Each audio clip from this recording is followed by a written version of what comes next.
அனைவருக்கும் அன்பு வணக்கங்கள். இந்த காணொலியில அரிச்சந்திரன் கதையில பாகம் 3 விஸ்வாமித்திர சபதத்தை பார்க்க போறோம். வாங்க பார்க்கலாம். இப்ப தேவலோகத்துல இந்திர சபை கூடுது. அந்த இந்திர சபையில பாத்தீங்கன்னா முனிவர்கள் தேவர்கள் எல்லாருமே கூடி இருக்காங்க. அந்த நேரத்துல வசிஷ்டர் முனிவர் கிட்ட இந்திரன் கேட்கிறார், பூலோகத்துல யாரு சிறப்பான ஆட்சி செய்யக்கூடியவன், உண்மையை பேசக்கூடியவன் யாருன்னு கேட்கிறாரு. அதுக்கு வசிஷ்ட முனிவர் சொல்றாரு, அரிச்சந்திரன் என்ற மன்னன் உண்மையை பேசக்கூடியவன், ஒழுக்கத்தை கடைபிடிப்பவன் என்று சொல்றார். எப்பவுமே வசிஷ்ட முனிவர் என்ன சொல்றாரோ அதுக்கு எதிர்மாறாக கருத்து சொல்பவர் யாருன்னா விஸ்வாமித்திரர்.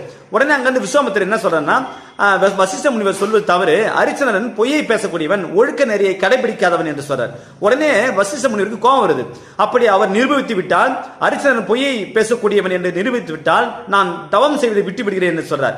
உடனே இவர் சபதம் செய்யறார், நான் கண்டிப்பாக அரிச்சந்திரன் பொய்யை பேசக்கூடியவன் என்பதை நான் நிரூபித்து காட்டுகிறேன், சான்றோரை நிரூபித்து காட்டுகிறேன். அப்படி நான் நிரூபித்து விட்டால் நானும் தவம் செய்து விட்டு விடுகிறேன் என்று சொல்றார். இதுதான் விஸ்வாமித்திர சபதம். நன்றி, மீண்டும் சந்திப்போம்.